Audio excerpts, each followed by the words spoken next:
Watching this. Yeah. Cheers, bro. Jason McElchar, CEO and founder of Growthrate. 2 million MRR. Anything that propelled me because there's not many people around here doing it. You can take on a lot of clients tomorrow. That there's no one market that is saturated. A lot of guys will send, they'll do like a week of outreach. They'll be like, oh, it's too saturated. Let's switch something else up. Software just works. It's not like where the ads can slow down or Facebook might ban your account. The software will do whatever you tell it to do. A beginner wanting to start your first online business is 100% try this. What has been your key to scaling? I think it's literally just having the correct automation. Not going to make any business work if you can't even hold a conversation. You know what I mean? Of course you can. There's a lot of people out there that just get rich off like crypto pump and dumps and stuff.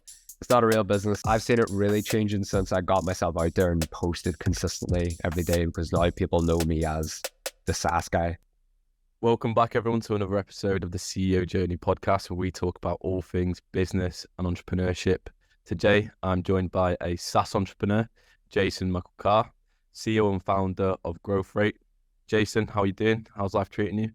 All good, Sam. Thanks very much, man. Thanks for having me on the show. It's an absolute pleasure, my friend. And I guess just for the viewers who don't know you, could you just potentially just introduce yourself, brief introduction, what you're doing, what's Growthrate about, all that sort of stuff? Yeah, for sure. So as Tom just said, my name is Jason McElchar. I'm the founder of Growthrate. Growthrate is a software business, also sort of marketing agency as well. We do a ton of different services, primarily SaaS, which is software as a service. We sell a software to local businesses. The software does so much. There's, everything a business would need, we can sell it. We have it all within the platform. There's a CRM, website builder, social media scheduling tool, email marketing, SMS marketing, the list goes on really. And then there's also a coaching aspect to the whole thing as well. So not only do we sell it as a software to, businesses and stuff, I also coach young entrepreneurs on how to do the exact same thing and just take the exact same model and do it for themselves. So yeah, I've been doing that So I've been running the software itself since last summer. I pretty much just hit my 1 year anniversary doing that, and the coaching program, I launched that back at the start of January, the end of December. So yeah. How good's software treating you at the moment? How much are you able to pull in monthly from it? It's doing well. I think compared to other business models, you got SMMA, traditional SMMA, drop shipping. I think the profit margins and the scalability here, it's just infinite. You know what I mean? I think you look at a usual drop shipping store, your usual margins are 30-40%. Of course, some are higher, some are lower, depending on ad spend and cost of fulfill and stuff. SMMA, around 60-70, sometimes 80%, just depends on how many clients and stuff you have. Whereas the SaaS itself, you're 80-90-95%. Sometimes it just it really depends on the months, what kind of support your clients need and stuff. But yeah, it's pretty profitable, Definitely. And you've been noticed you've been pushing out a lot of great content on Instagram, YouTube, all those things. How's that been going for you at the moment? It's unreal. What I will say is posting content, you have so much leverage because you're able to create a video one time. Video might be 1 minute, but what if 10,000 people see the video? What I mean? Just instead of sitting down doing outreach and stuff like that, because how I get clients for this software itself is a lot of outreach to businesses and entrepreneurs and, different types of businesses, gyms, barbershops, real estate agents and stuff like that. Whereas the coaching program, I've never once have I sent an outreach method or an outreach message to get someone on board. It's been purely content. I started posting back in December. I don't know how many views I have overall. But yeah, everyone that's come in through the coaching program, it's came 100% from content, both on TikTok, Instagram Reels, and YouTube Shorts. So it's incredible. And yeah, I guess what I want to understand a bit about now is just your context as an entrepreneur. So a bit about your earlier life. Maybe if you want to delve into your upbringing, what was that like? And I guess, were you a natural entrepreneur? Yeah. So I was born, I just turned 20 around 3 weeks ago. Wow. It was born. I'm from not a small county, but I'm from County Donegal in Ireland. If you don't know, it's at the very, very top of the country. I grew up first 2 years, I sort of lived with my grandmother. Then my mom and dad, they, bought a house and done all that kind of stuff. I probably would say sort of natural entrepreneur. I went through a phase where I wanted to do music. I wanted to become a rapper and do all that kind of stuff. But then I think when I was 14 or 15, not a lot of people know this sort of story, but I started selling sweets in school, candy and stuff, which I think a lot of guys do go through that stage. Did that for like pretty much a full year of one of the years. I can't remember which year it was, but eventually had to just stop it then, just exams and stuff like that coming up. Then, I sort of didn't do anything then for a while because obviously I was like 15, 16. You sort of don't know what you want to do.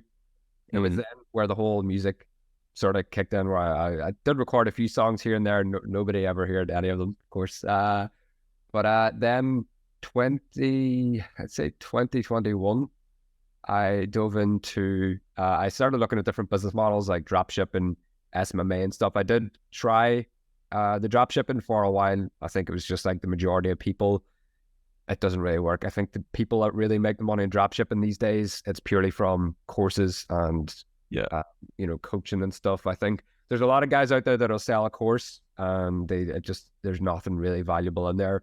But I will give it to the people that sell the coaching programs that really does help people, because I think the online course, the whole info product online is just, I think it's very saturated with people that are trying to scam you, but also there's a lot of good people out there that will coach you and take you on the path to success and stuff. It's 2023 right now. Started, I'm a year into SaaS now, so I launched that last year, June, I think May, June of 2022. So yeah, that's pretty much the whole sort of entrepreneur stage, No, definitely. And just one thing you touched on was about dropshipping, obviously a bit off topic, but I just think there's a key flaw in the business model itself, because, although you can reduce shipping times are absolutely crazy, and you're tending to dropship low quality products, aren't you? And putting a markup on there. So I completely agree. I feel like it's a bit of a flawed business model in a sense. Mm-hmm. Yeah, no, it's 100%. I think for what you get out of it, like, you'll put in a lot of time, and it's not going to be a lot of time to build a website and do everything like that, but it's very hard to do it organically these days. You really need to have some sort of TikTok that gets millions of views on whatever product it is, or other than that, you'll need to spend a ton on ads. I'm not saying it's not a good business model, but not everyone can really do it. I think if you do have some money lying around and you just want to go into e-com, then go for it. Yeah, definitely. And we were talking, before coming on record, that, obviously you're from Ireland, and there's not a lot of, you don't hear about a lot of entrepreneurs from Ireland. So you're pretty unique in that sense. And I was just wondering if you felt like you were a bit of an outlier whilst you were trying to pursue, your own journey and make your own business, whether you felt like you were sort of a bit of an outlier, and whether that either, affected you or propelled you further and gave you the drive to go on, smash it. I'd say more than anything, it propelled me, because there's not many people around here doing it, especially in Donegal. There's no one really here with online businesses and stuff like that. Of course, you have the big guys that own all the hotel groups, and the two brothers that started Stripe are Irish. I think they're sort of I don't know if they're still number one in terms of like the richest people from Ireland and stuff, but I would say it did propel me forward, because people are scrolling on TikTok and Instagram reels all day, and that's all well and good. But if you see someone local with a local accent, promoting some sort of business model or coaching or providing content or posting content or whatever, people sit and they're like, who's this guy? And I think that gave me a bit of an advantage as well, because I'd say the majority of the people in the coaching program are Irish, of course, because, it's Irish algorithm. They're scrolling because they're in Ireland and stuff. But what I will say is, another thing, because there's not many people doing it, it took me so long. Yeah. My first piece of content and actually posted. I had so I was, I had wanted to post content for the longest time, because you've seen guys like Alex Hormozy, Brian Cardone, and all those guys that are just, and Gary Vee, just, content. I recorded a TikTok back in December, posted on TikTok, but I think TikTok can be just purely global. You can get people from everywhere viewing your videos. I'm not saying you can't with Instagram, but everyone is following you on Instagram, Peach High friends and stuff like that. it took me like 2 weeks to just post it from TikTok over to Instagram just because I was like, like what's people going to think and stuff. But I think once the first video went out, and you can find it on my profile if you just scroll down and stuff. I think once that first video was posted, there's a lot of people like, this is interesting, keep it up, man, and stuff. There wasn't a whole lot of hate, which is good. I suppose it's going to be like out for the local people. They're not going to spread hate. They might envy you a bit. Yeah. But they usually don't come out and hate and stuff. So yeah, the first video was okay, and from there I just sort of got addicted to producing content. I really enjoy recording and posting content. I'm not really much of a consumer anymore. Obviously, you need to go on and consume some content about different industry trends and what types of content you can sort of model off. But I'm primarily just producing now instead of consuming. No, definitely. And I think when you push through that first hurdle of just getting that content out there, that's when you just unlock that next level of confidence where you can just keep pushing it and pushing it out. So it's great to see like just everything. And obviously I've noticed all your shorts, and they're all such high quality, to the point, seem to be doing well. You seem to be getting a lot of engagement, so I think there's a lot to learn from there, definitely.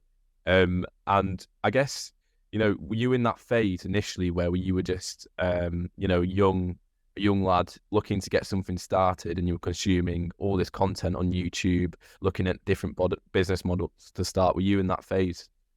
Oh yeah, 100%. That was that phase when I went through sort of the drop ship and stuff, because you see all the guys out in Dubai and all these places just driving Lambos and doing all the crazy shit that you always dreamed of as a child. And then you do go through that phase where it's just purely consuming content about business, making money online, side hustles and stuff. So yeah, I went through that for the longest time. And then that's eventually then I just sort of jumped in and, took it from there. Doing what you do now and knowing that you were once going through that phase, is there anything you tell yourself? Not really. I think that no matter where you are in life, you're kind of supposed to be there in a sense.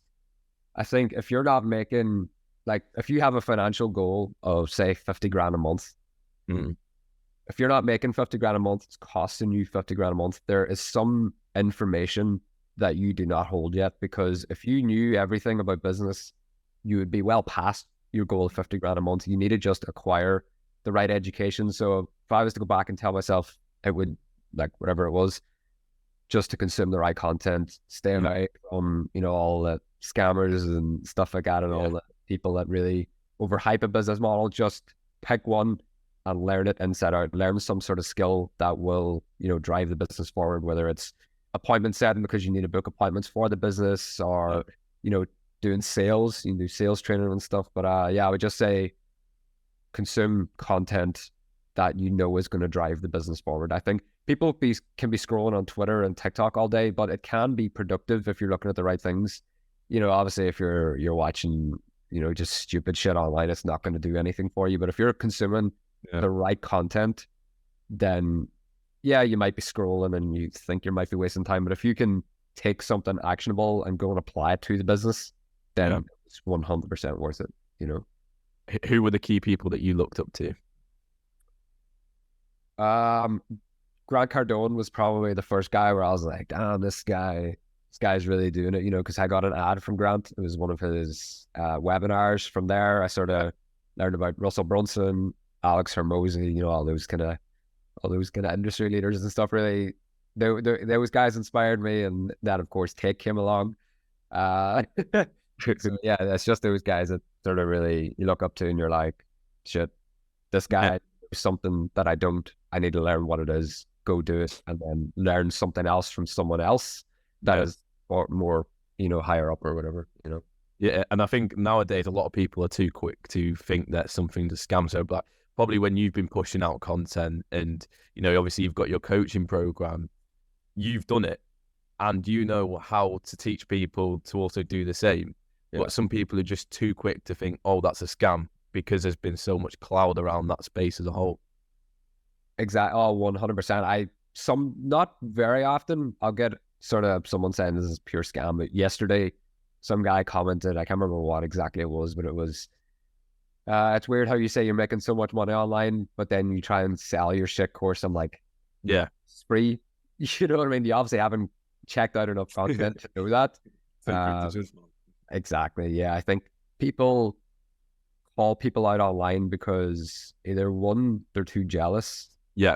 or they're just too lazy to actually go and do it themselves. I think they use it as a coping mechanism for seeing someone that's in a place where they want to be, but they're just either too lazy to do it, or they don't want to, you know what I mean? They don't actually hold the information to do it, you know? No, definitely. 100%. So after that figuring out phase, where did you go from there? What did you jump into?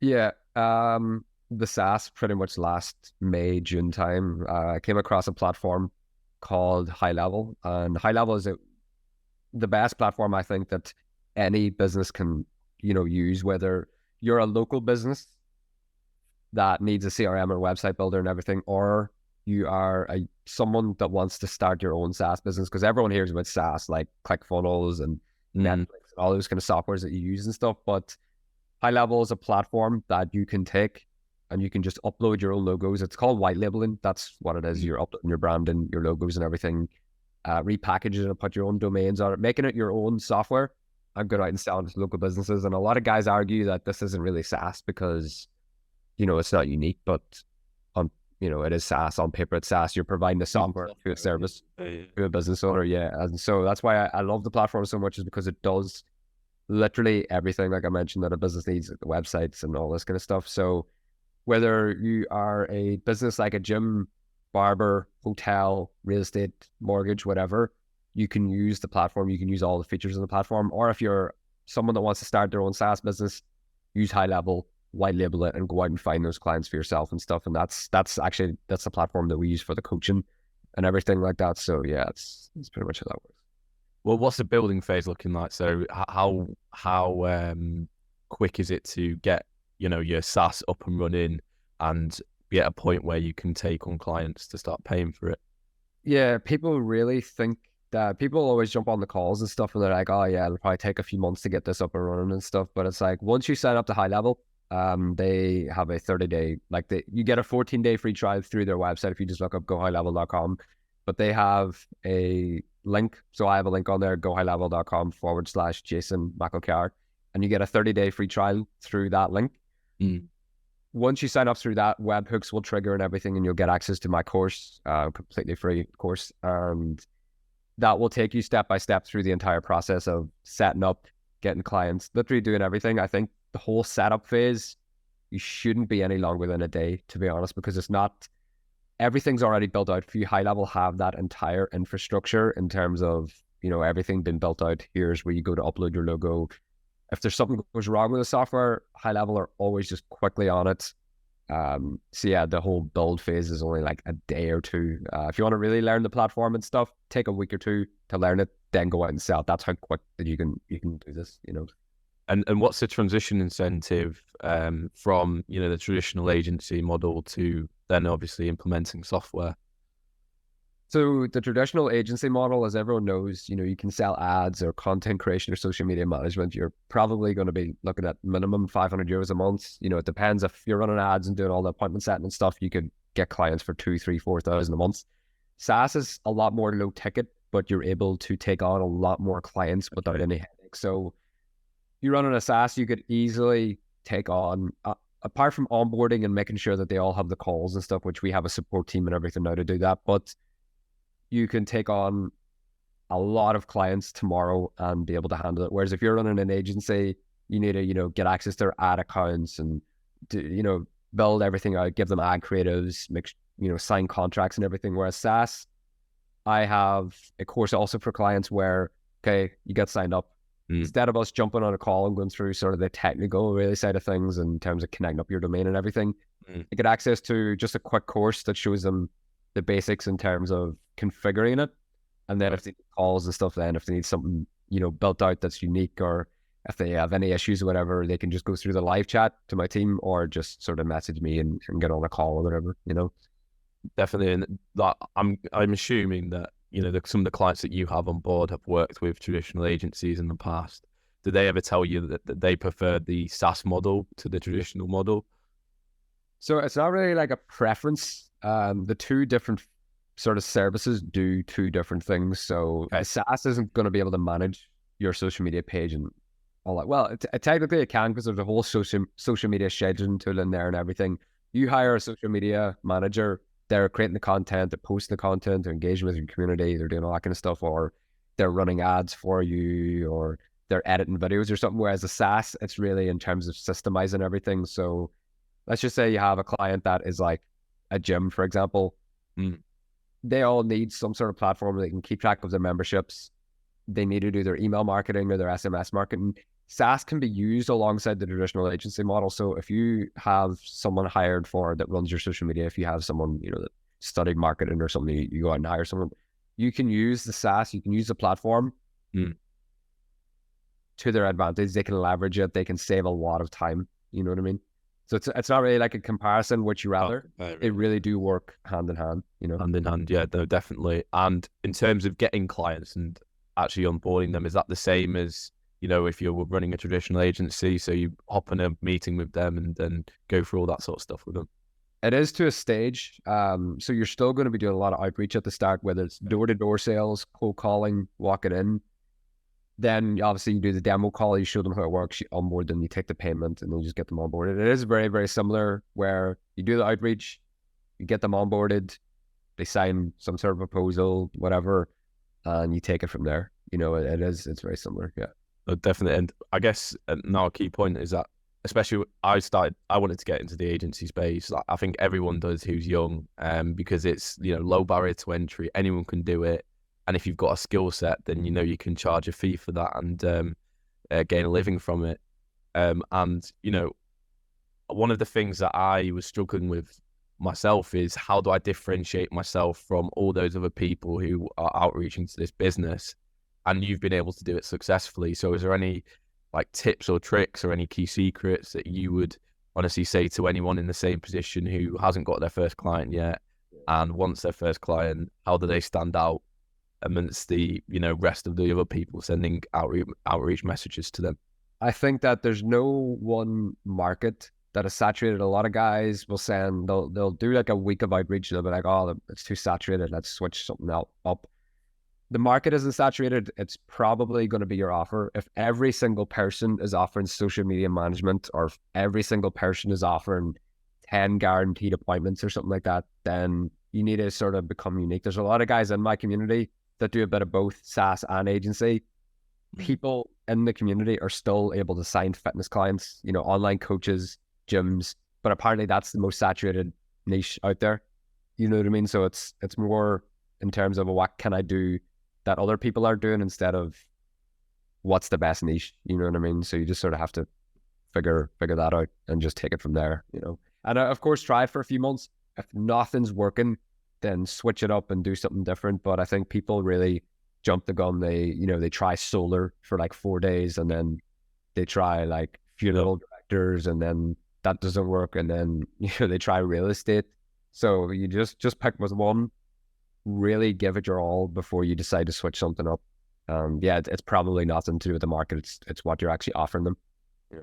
And like, how do you get the response rate high? Because obviously, they obviously will choose whether to open up your message, whatever it is. Yes, say you send an email. I know that like subject lines can matter massively. So like, how are you able to generate such a high response rate when you're outreaching? Yeah, so it completely depends on the platform and stuff. If you're doing a lot of cold emails, the number one thing that you need to worry about is if the emails are validated, if they're the correct type of leads. If you're saying we work with real estate agents and you're sending it to a gym owner, then they're going to be like, why are you sending that to me? So you have to make sure everything's sort of systemized and correct and everything. What I will say is, people really just like to hide behind a screen. They would rather send Instagram DMs or Facebook messages over cold calling. People would rather cold call over walking into businesses. And that is how I found success at the very start. I was like, right, I need to make this work. As I needed at least sign some clients in the first month. So instead of me sitting down and sending a bunch of Instagram DMs, I walked into pretty much all the local businesses in my area and was like, yeah, do you want to try this out for new software or something? So I think if you really, really want to make this work, you need to really step out of your comfort zone. You need to do what other people are doing. And right now, nobody is really doing door to door, walking into different businesses and stuff, because the way I see it is every single business that you reach out to, whether it's a cold call, Instagram, DM, email, they 100% are getting cold called every day. They're getting message every day. Whereas if you're a local guy, if you're a local guy from the community, you walk in, and then 9 times out of 10, like there's some sort of connection there. I know I live in a small town, so every business owner you see, you're like, oh yeah, my dad or my uncle or something like that, which definitely helps. So the local people are more inclined to have a conversation with you, because if you get a cold call, you can just hang up. Yeah. You'll never ever see that person again, probably. Whereas someone local, there's some sort of connection there. They're going to have the conversation with you, even if straight off the bat they're going to say no. They usually still, want to talk to you and figure out what you're doing, and you might get some referrals off that. Like, there's been a lot of people where I walked into at the start where they're like, we don't really have much of a need for this, but I can connect you with someone that might do. It opens up so many doors, No, definitely. Do you think that most of your business now comes from referrals? I would say a lot of it actually does. I would say 60-70% is just people referring, because just the amount of clients that we've had, they all know business owners and stuff like that. Of course, we're doing some outreach and stuff like that as well, but a lot of it still is referrals and stuff, Yeah, no, definitely. And what has been your key to scaling the SaaS business in a sense? I think it's literally just having the correct automations, and a high level again is such a powerful tool. It does it all. So all our client onboarding, our outreach, our CRM, our project management, whatever, it's all done through high level itself. And because it's all on one platform, it all reads and integrates and stuff together. So I'd say the key to, really scaling this up, getting some clients on board, is just, having everything literally systematized. Okay, whenever someone pays the invoice, send this onboarding email automatically. Once they've signed the document, send the next steps or send the calendar link or something like that. That is really important. And also the support. So recently we have a team now that deals with the support and stuff, and that just takes me an extra thing out of the business. I don't have to deal with support anymore. If any of the clients have any issues, if they have any issues connecting up a domain, or they need their CRM sort of, they want to try and figure something out, there's just a live chat in the bottom left. They click that, they connect with one of the team members or whatever. No, definitely. And I know that past results for clients can help you obviously get more clients, and case studies are a big thing. Is that the same using Go High Level? Do you have to have that same proof in a sense? Because, everyone starts somewhere, and that's without any clients usually. So yeah, I'm just wondering what the gist is with that essentially. It definitely does help. I think software is a bit more different to agency again, where like people usually, if you're selling your SaaS for 97 or 197 a month, for example, it's a lot less risk for a business owner, instead of saying, yeah, we don't have any results, you have to trust me, 2,000 a month for 3 months, let's do it. You know what I mean? There's a lot less risk there for just software. Software just works. It's not like where the ads can slow down or Facebook might ban your account. The software will do whatever you tell it to do. You know what I mean? Yeah, no, definitely. And I guess one thing with software obviously is that it's something like very like excuse the pun, high level, in a sense that a lot of like local businesses might not understand software, and then you have that sort of knowledge gap, don't you, in a sense? Because like every local business now understands social media, don't they? And if they don't, then they're obviously living under a rock. But with software, it's a lot broader and it's a lot more high level. So that probably also works to your advantage running a software business rather than just a traditional agency where everyone understands social media.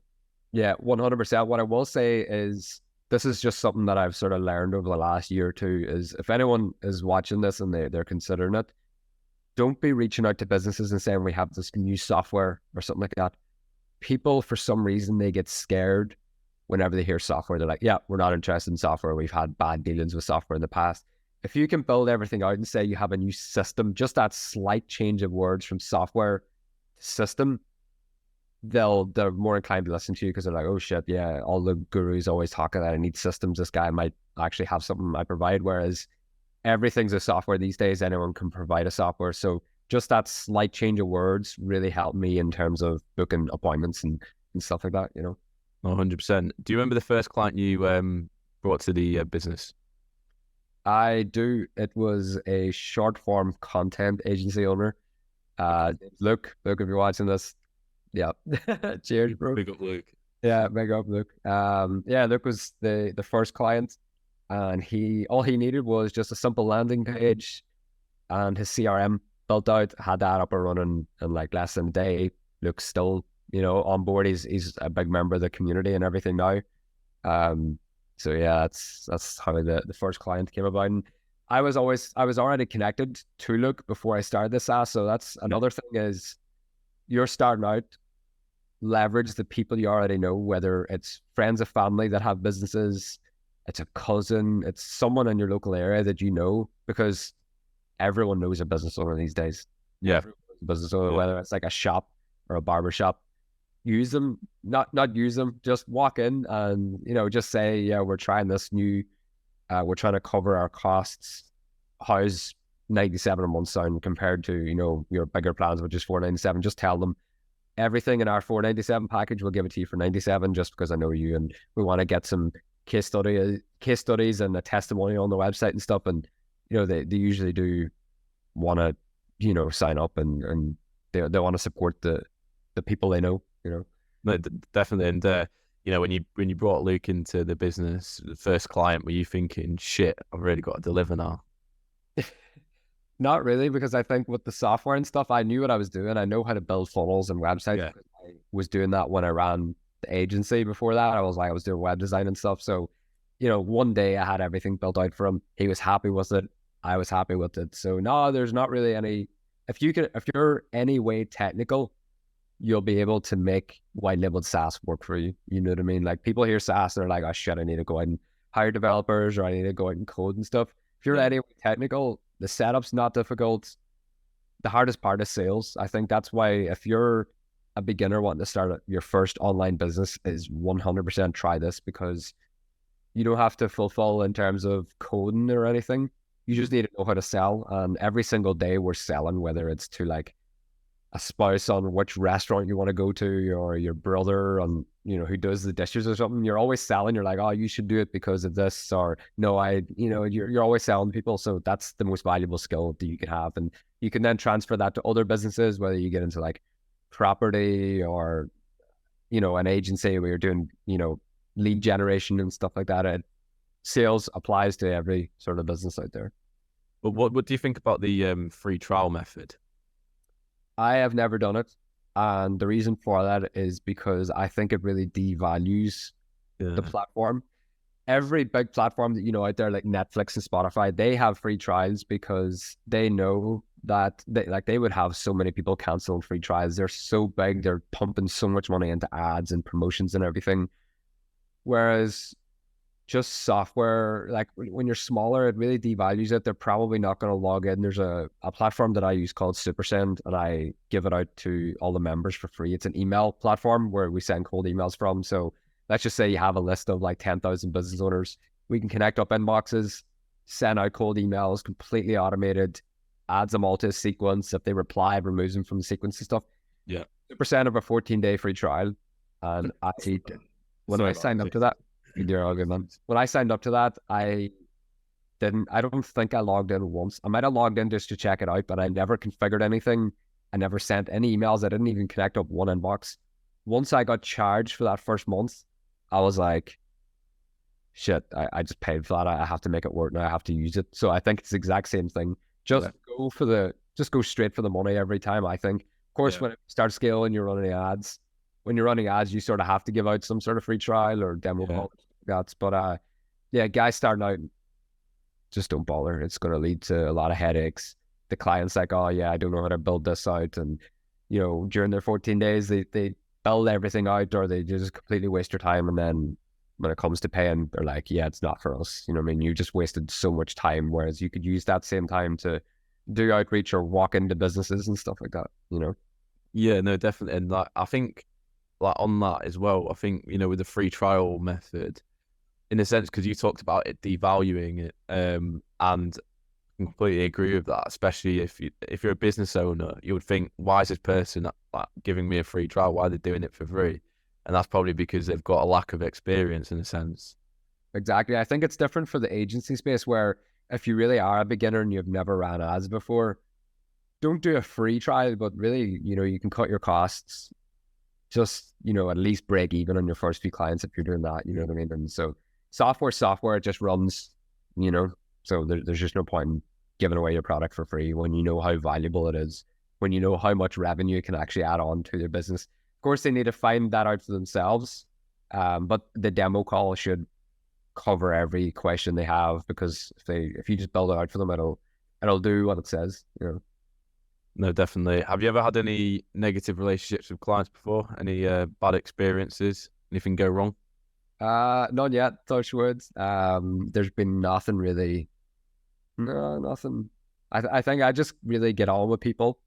I can talk to people. I can hold a conversation. I think a lot of guys growing up these days, again, the scrolling on TikTok and everything is really damaging society, because people just sit at home all day scrolling. They go to work, they come back, they scroll. People just can't hold a conversation these days.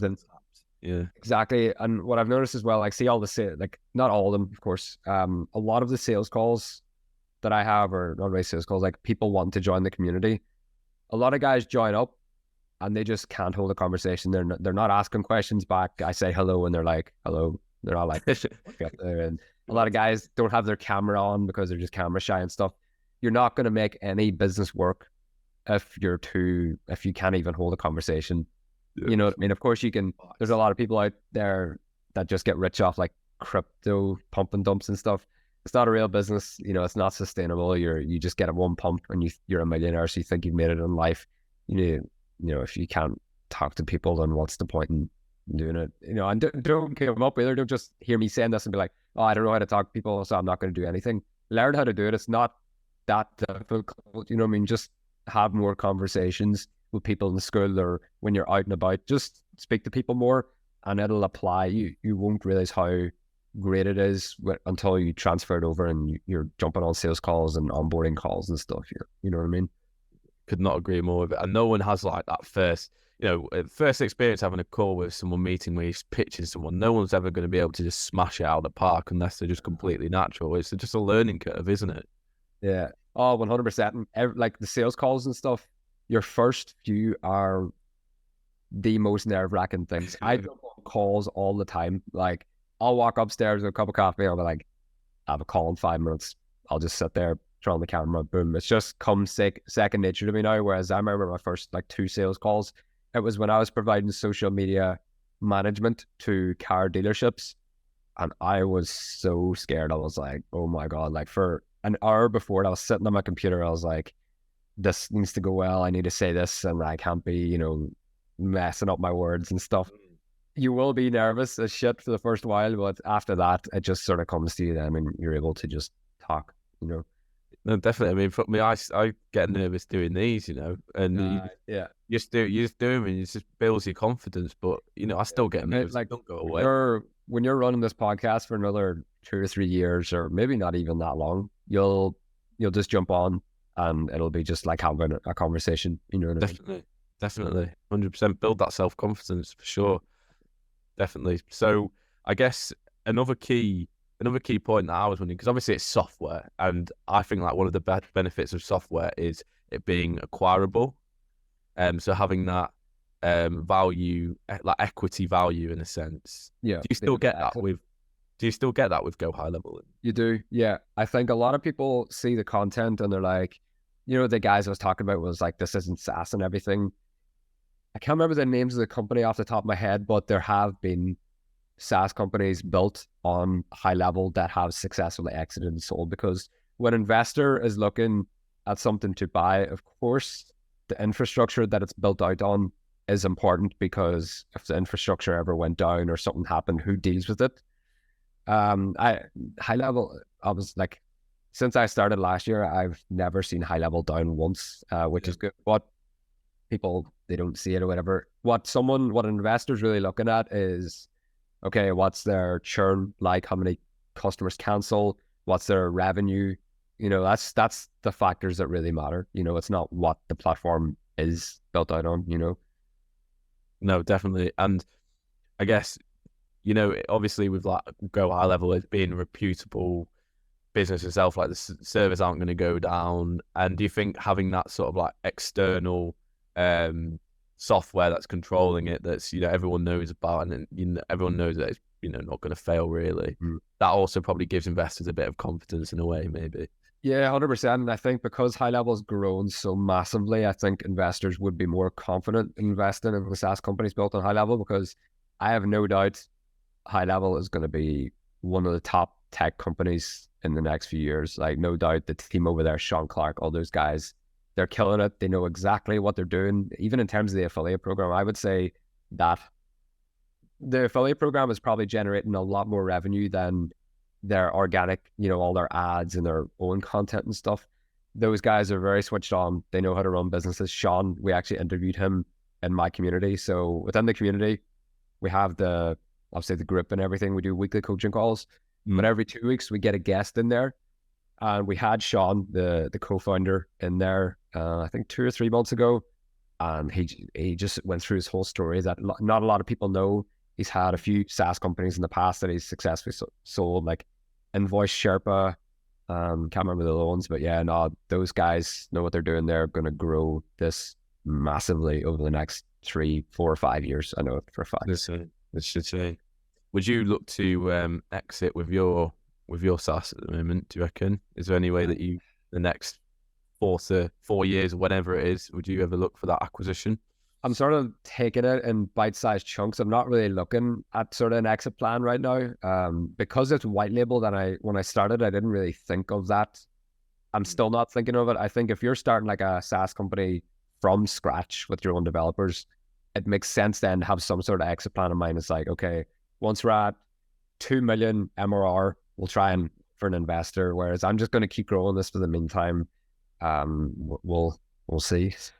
What's your like 5-year plan in a sense? Where do you see yourself in the next 5 years?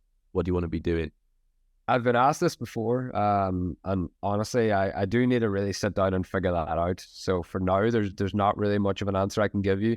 It's just really growing this, scaling it up, hiring a lot more team members and stuff, and becoming going to like a 7-figure SaaS, of course, eventually. Definitely. How drastically has your life changed then, Jason? Because obviously, it's been a short time span, but you're pulling in good numbers with this business. So life must have changed rapid, man. It did. And not only the money, but also sort of the content was a massive factor, because as you know, I've been running the SaaS for 12, 13 months now. I only started, it's June right now. I started posting content 6 months ago. People didn't really know what I was doing until I started posting content. Now I have a lot more people messaging like, how do I do this and how do I do that and stuff.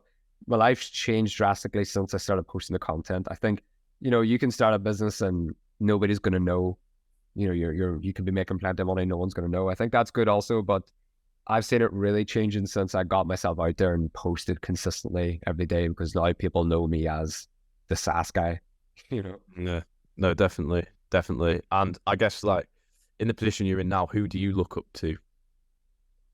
Still Alex Ramosi and all those guys. Still the same guys, yeah. The same, yeah, because even like Alex is just providing so much content all the time that can just be easily applied. He used to run a SaaS company called Alan. He knows how SaaS works. Russell Brunson's the same. He runs ClickFunnels. I still look up to all those guys and stuff as well. Obviously, there's a few other guys that you can scroll through on my Instagram that you'll see that you look up to. Guys like Marcus Hustle as well. I know he's from Manchester. I just look at him and I'm like, he's doing quite well for himself. We had him in the community recently. I'm always in touch with them and stuff. But it's just the guys that you can always learn stuff from, and you both mutually provide value to. Yeah, I look up to those guys and stuff as well. No, definitely. Well, Jason, I think like that's a great place to end the podcast. I guess before we end it, I'd love to just, if you had like 3 top tips, 3 top piece of advice that you've learned from going from where you were to where you are now, what would be those 3 pieces of advice that you'd give? My top three tips, going back to what I said about learning how to talk to people and being able to sort of sway conversations in your favor. People always ask me what books would I recommend, and there's one book that I sort of like to gatekeep in a way, but it's just too good. I want to get it out there. There's a book called Never Split the Difference by Chris Voss. Read that. That is one of the tips. Read that book. He was the head FBI hostage negotiator. And in that book, he goes through all the different methods he used to literally save lives, because he was the guy that dealt with all the hostage situations. It was like, he has this thing called like the late FM DJ voice. He has tons of different methods that you can use to talk to people. And I noticed like I subconsciously use them when I'm talking to people. Like if you're even on a sales call, I think it can be massively applied to sales as well. The different tonalities you use, it works. It's just read that book. That's all I can say. The second tip would be to literally just put the work in every day. You're not going to be a winner if you only work when you want to work. You're not going to get shredded by only going to the gym when you want to go to the gym. You have to people always ask, how do I get motivated? It's not motivation. Motivation starts it, but discipline builds it. You know what I mean? And tip 3, I would say, to just stay sane. Don't let the whole business completely take over your life. Like, it's obviously the thing that I'm always thinking on, I'm always working on stuff, but it's still important to spend time with your family, go to the gym, do the things that make you happy. If you want to take, a few hours off here and there, just go and do it, because, your health's just going to deteriorate if you're just sitting here 24/7. It's not going to be healthy. What's the point in having all the money and everything if you're not spending it, you're not using it, you're not taking care of your own stuff? So yeah, that's probably my 3. Top 3 great pieces of advice for anyone there, I think. Yeah, amazing.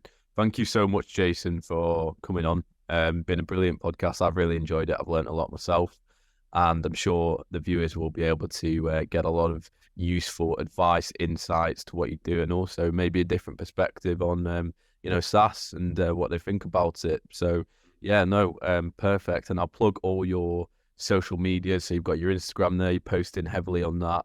You said you had TikTok. Yeah, I have TikTok as well. Correct. Yeah, and YouTube, you can throw it down. YouTube, yeah. I'll just send you over the links and stuff, and you can plug them or whatever. But thanks for having me on, Tom. It was great speaking to you and learn about yourself as well. And yeah, I'm always happy to jump on again. No, definitely. I'm sure we'll have you on in the near future when you've progressed even more. So yeah. All the best, man. And for all the viewers out there, make sure you like and subscribe and stay tuned for the next episode.